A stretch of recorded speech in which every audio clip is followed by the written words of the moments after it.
Hi, time for some more hat chat. If you were with me last time, I was following up on what I'm doing during lockdown. Usually, this is my very busy time of year. We have one or two shows a day, usually in the month of May and going into the summer, but we can't do that right now. So, I'm busy working on adding to the collection. We do have over 2,500 historical hats already cataloged, archived in the Millinery Museum. We're on our way to another 1,000 actually. And if you were with me last time, you know we were looking through a box of 100 hats that had just arrived. These boxes are random vintage pieces that have been kept in an archive, fashion archive for decades. And they've been hitherto unavailable to me, and I'm excited to get them now. So I wanted to show you a few more pieces that I found in the box. And they're from different eras, different workmanships, but there's some interesting stuff. If you were with me last time, you'll know that we left off with this really interesting piece. It's ruche silk velvet, metallic fabric, fabulously trimmed underbrim. You can see what this does. It's very dated, of course. It's not a style that you would recognize today.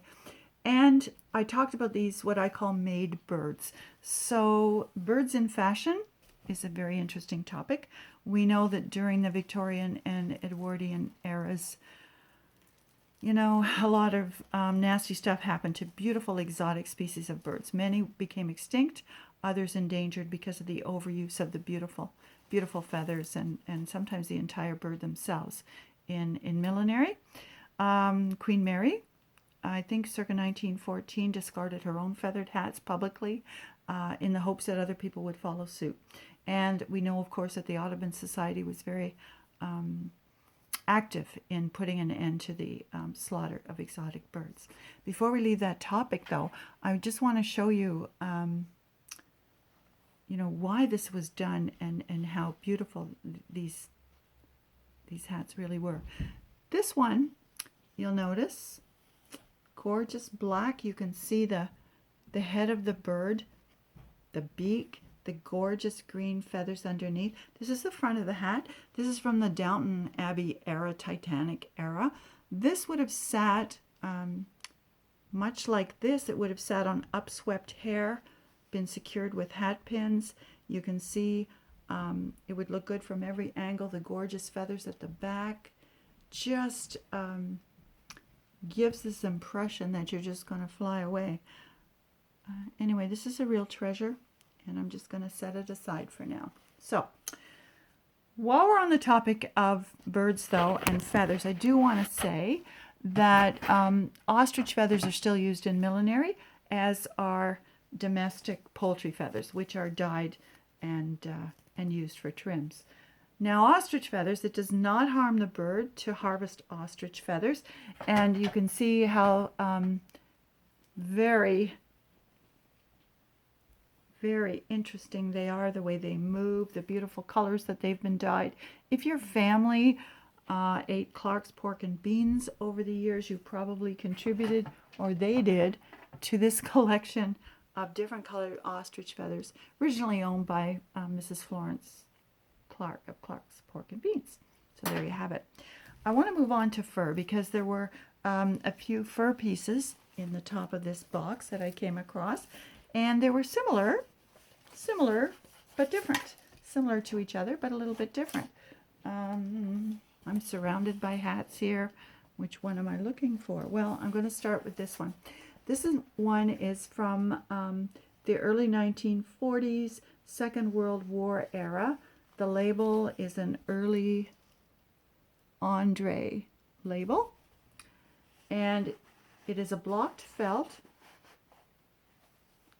and blocking felt is a lot of fun. Blocked felt with a little bit of self-fabric bows here at the back.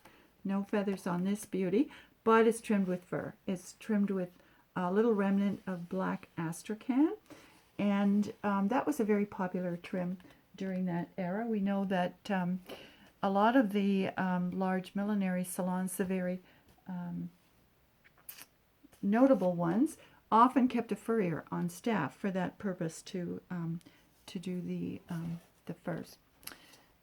And this other one is also an Andre, a little bit different. The crown is done on a buckram form, covered with silk velvet. And then the velvet extends halfway along the brim. So it's ruched to here, and then black astrakhan, or Persian lamb as it's otherwise known, completes the look. Getting away from the fur, I want to show you a couple other pieces, a little bit more colorful. This one from the 1960s. This is an interesting style. If you're just getting into hat collecting and you're trying to date pieces, these are very iconic of the 1960s. It was an era when hairdressers were giving us beehive hairdos. And so this style of hat could sit right on top of your beehive hairdo, and it wouldn't be a problem. Milliners were, having to be creative about the hats that they were making because of the hairstyles that were becoming quite popular. All these teased up styles. So there, this one is, you can see this lovely blend of cellophane straw in peach and coral, and then the chiffon hat with, the chiffon rose with green fabric leaves as a little top knot. Thing to remember is that hats always have to sort of balance the silhouette of the era, and in the 1960s, of course, that miniskirts were in. Circa 1968, when this hat would have been new, the skirts are very short, and the rule of thumb in millinery then was the shorter the skirt, the taller the hat. So that's our little hat chat for the day. If you like what you see, hit subscribe. You'll see more. You'll get notifications of when I'm doing another video, which I'm trying to do weekly. And as I say, there's more fabulous hats coming and so much to chat about. So have a hatty day and a great week.